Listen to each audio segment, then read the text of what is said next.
Ito isa din sa napansin ko mga kababayan. Alam niyo po kung ano? Napansin ko kay Curly Descaya ho, mga bossing, alisin ko na to si Marcoleta, tapos na tayo. Nung naglatag siya nung mga pangalan ho, nung mga congressman doon sa Senado, wala, tuloy-tuloy lang. Di ba? Tumanggap po ako kay Marcelino Teodoro. Ano sabi ni Marcelino Teodoro? Nako, hahakbangan po namin to. Gagawan po namin ito ng hakbang. Hindi po pwedeng ganito. Sa legal na pamamaraan yung hakbang nila, papanagutin. Sigurado ako, kaso ang harapin ng Diskaya kay Congressman Marcelino Teodoro. Binanggit yung Atayde. Since nandyan na, yan ang pinag-uusapan na rin. Binanggit yung Atayde. Di ba? Binanggit yung amang Atayde. O, sino pa? Yung kalaban niya, yung kaalyado ni Vico Soto, binanggit din no, mga kababayan. Lahat ng mga congressman, binanggit doon. Pero ang napansin ko dito, mga bossing, yung nasa kongreso na siya at meron ng mga politiko nung panahon ni dating Pangulong Duterte, diba, hindi mabanggit-banggit doon sa sesyon, humihingi ng executive session at doon na lang daw po babanggitin yung mga pangalan, mga bossing. Si Romulo, sabi ni Fanny, Yuan, nabanggit. Ikaw ba mga kababayan, imagine niyo ho alam mo magiging kalaban mo, magiging kalaban mo sa politika itong mga Diskaya. Hihingi ka ng porsyento na alam mo na bawal, na alam mo na illegal, na alam mo na pwedeng gamitin sa iyo ng mga Diskaya kapag dumating na po yung election. Siyempre hindi. Di po ba? Doon pa lang ho mga kababayan, katakataka na kung totoo ba yung mga sinasabi ni ni eto pong si Cheese Curls Ay, Cheese Curls. Si Curly. No, Cheese Curls. Katakataka na ho kung talagang dapat paniwalaan ho Di po ba? Tsaka napaka-selective ng memorya at napaka-selective nung kanyang mga binabanggit.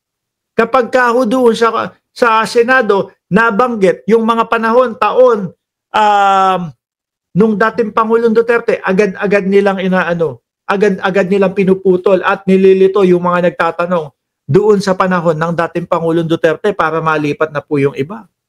Di ba? Sabi dito, executive session request ni Curly Diskaya, kinontra ni De Lima. Mga kababayan, kinontra daw ho ni Senadora Leila De Lima. Bakit daw? Bakit po kayo humihingi ng executive session?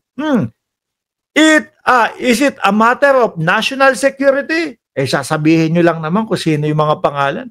At ako ho mga bossing, naniniwala po ako. Kung sino man yung mga babanggitin na mga pangalan nitong si Diskaya, tingin ko ho, hindi sila kakayanin nun. Biruin mo, magkano daw po at ilang billion ang pera nitong mga ito? 11 digit ang pera ng mga Diskaya. Ang 11 digit po ay nagsisimula sa 10 billion ho.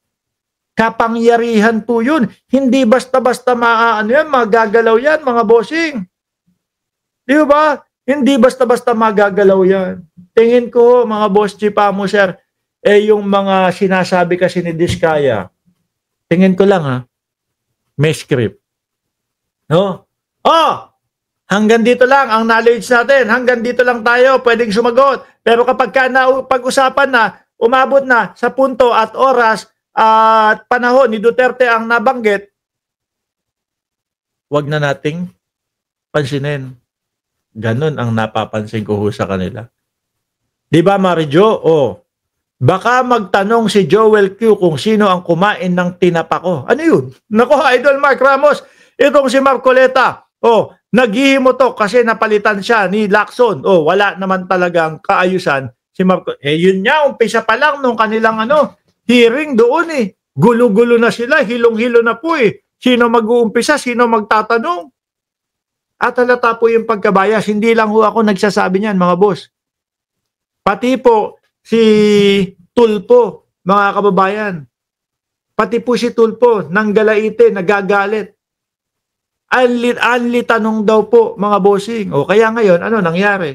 Sibak, tanggal. At nagdiwang po ang mamamayang Pilipino. Ang sa atin naman din ho, mga bossing, etong si Diskaya, alam at kilala na din natin eh, kung gaano makapangyarihan eh. Di ba? Sasabihin niya, nako, ito po, kaya po kami lumabas, kaya po namin inumpisahan to, kaya po kami may mga ganitong pagsalaysay kasi po sumusuporta kami doon sa programa ni Pangulong Bongbong Marcos na kesyo daw masugpo yung mga ghost project. Nako ha, alam ng mamamayang Pilipino na kaya kayo nagsilabas, kaya kayo sumambulat dyan, kaya kayo labasan dyan dahil naglabas ang Pangulo ng 15 construction. 15 construction na nangunguna ho, mga bossing. Di ba? Tapos ngayon, ang gustong sabihin nila nako, eto, kaya kami lumalabas para sa pagsuporta kay Pangulong Bongbong Marcos. Ilabas nyo na lahat. No, sabihin nyo na lahat.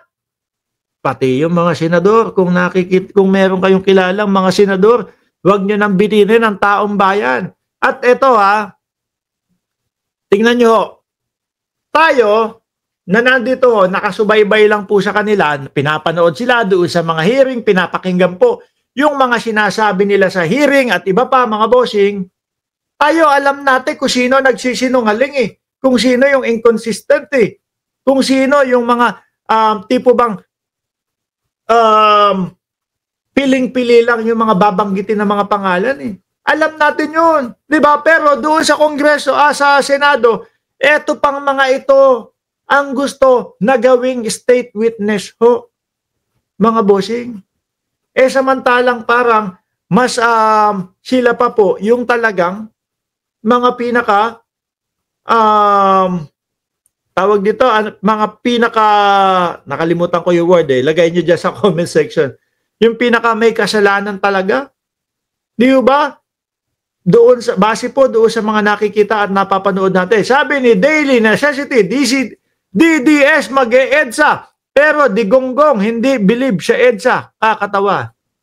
Hindi, tsaka ano naman, di ba nga si dating Pangulong Duterte, paulit-ulit, na pa-EDSA daw yan. EDSA, isug-isug daw, tapos wala naman pumupunta.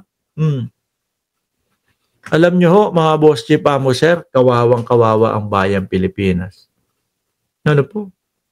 Sa mga ganitong ayun, tama naman si Mary Jane. Most pinaka-buwaya daw ho. Tama nga si Mayor, na mga sinungaling, ang Diskaya. O, di po ba? At pinaka-most guilty, ayan, sabi ni Ma'am Evangeline Bonifacio. Malabo ho ito na mapabigyan na sila yung mismong sila po yung magiging state witness. Malabo ho, mga bossing. Panigurado yan, hindi ho. At ang para sa akin ho, mas pagbibigyan pa po na maging state witness yung si Bryce Hernandez ho, mga bossing. Kasi yun talagang nakikipag-cooperate. Pag tinanong, rektahan ang sagot. Pag tinanong, sino yung mga sangkot? May mga senador na sangkot? Rektahan, sasabihin. Sabi po ni Senator Marcoleta, naligtas na daw po si Jinggoy. Hindi naman pala. Pasok pa din ho si Jinggoy Estrada. Sabi ho, mga bossing, ni Bryce Hernandez. At doon na nga po ng Galaite.